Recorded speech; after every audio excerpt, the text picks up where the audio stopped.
somatic cell nuclear transfer is fundamentally different.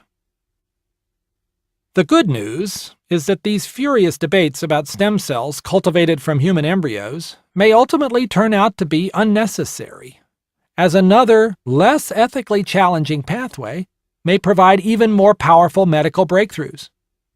I refer to the same process of somatic cell nuclear transfer, SCNT, that resulted in Dolly the sheep. It is intensely regrettable that the product of SCNT has been equated, both in terminology and in moral argument, with the generation of stem cells from a human embryo derived from the union of sperm and egg. This equivalency, arrived at very early in the public debate, and now adhered to almost slavishly by most participants, ignores the profound difference between the way in which these two entities are generated.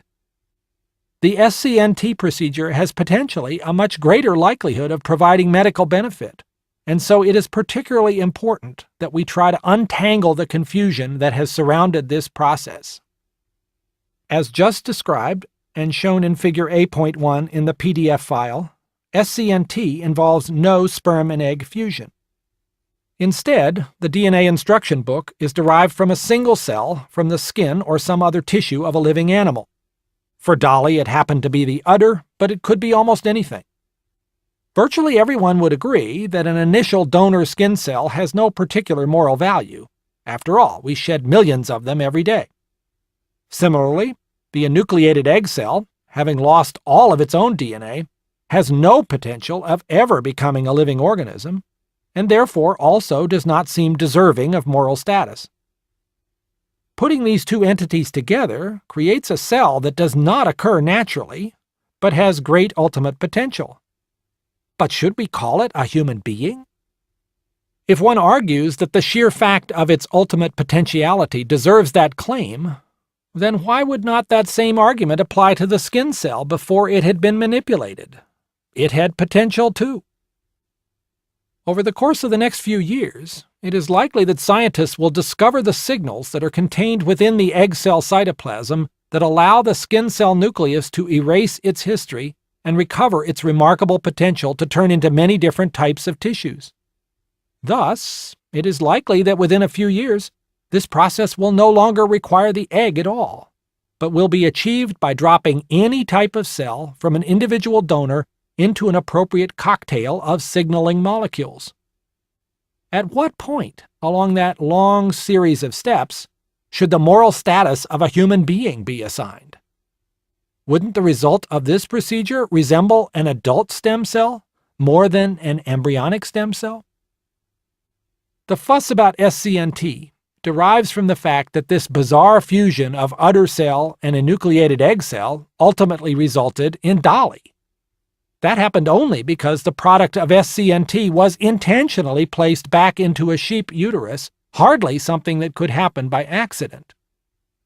Similar steps have now been taken for many other mammals, including cows, horses, cats, and dogs. This so-called reproductive cloning may have even been attempted in humans by a couple of fringe research groups, one of which, the Raelians, is led by an individual who wears silver jumpsuits and claims to have been abducted by aliens. Not exactly credentials for a scientist. Scientists, ethicists, theologians, and lawmakers are essentially unanimous that reproductive cloning of a human being should not be undertaken under any circumstances. While a major reason for this stance is based on strong moral and theological objections to making human copies in this unnatural way, other major objections are based upon safety considerations, since reproductive cloning of every other mammal has been shown to be an incredibly inefficient and disaster-prone effort, with most clones resulting in miscarriage or early infant death. The few clones that have survived beyond birth have been almost uniformly abnormal in some way, including Dolly herself. She suffered from arthritis and obesity. Given those conclusions, it would be entirely appropriate to demand that the product of human somatic cell nuclear transfer never be reimplanted into the womb of a host mother. Virtually everyone can agree about that. The battle revolves around whether human SCNT should be undertaken under any other circumstances when there is no intent whatsoever to produce an intact human being. The stakes are potentially very high. If you are dying of Parkinson's disease, it is not stem cells from some other donor that you need, it is your own.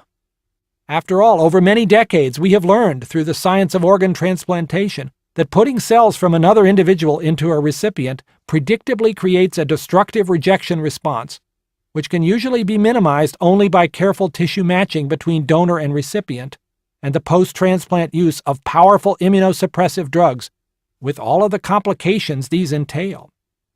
Many of the scenarios that advocate the use of anonymous embryonic stem cells from unrelated donors to treat various diseases fly in the face of this long experience. It would be far better, therefore, if stem cells were genetically identical to their recipient. This is, of course, exactly the outcome that would occur after SCNT. This is also referred to as therapeutic cloning, although that term carries enough rhetorical baggage to render it now almost useless. It is hard for an objective observer to argue that this will not be, in the long run, a promising pathway toward treatment for a long list of debilitating and ultimately fatal diseases. It behooves us to look very carefully, therefore, at the moral objections to such a potentially beneficial process and assess whether they deserve the weight they are being given in some quarters. I would argue that the immediate product of a skin cell and an enucleated egg cell falls short of the moral status of the union of sperm and egg. The former is a creation in the laboratory that does not occur in nature and is not part of God's plan to create a human individual. The latter is very much God's plan, carried out through the millennia by our own species and many others. Like virtually everyone else, I am strongly opposed to the idea of human reproductive cloning. Implanting the product of human SCNT into a uterus is profoundly immoral and ought to be opposed on the strongest possible grounds.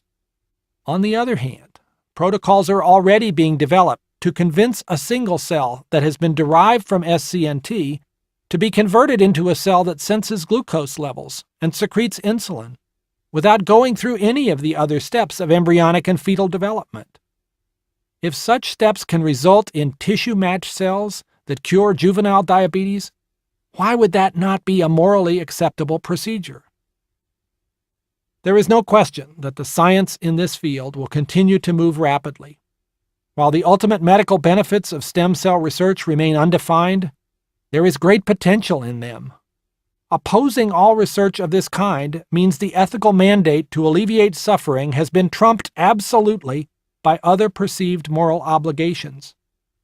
For some believers, that may be a defensible stance, but it should be arrived at only after a complete consideration of the facts. Anyone who portrays this issue as a simple battle between belief and atheism does a disservice to the complexity of the issues.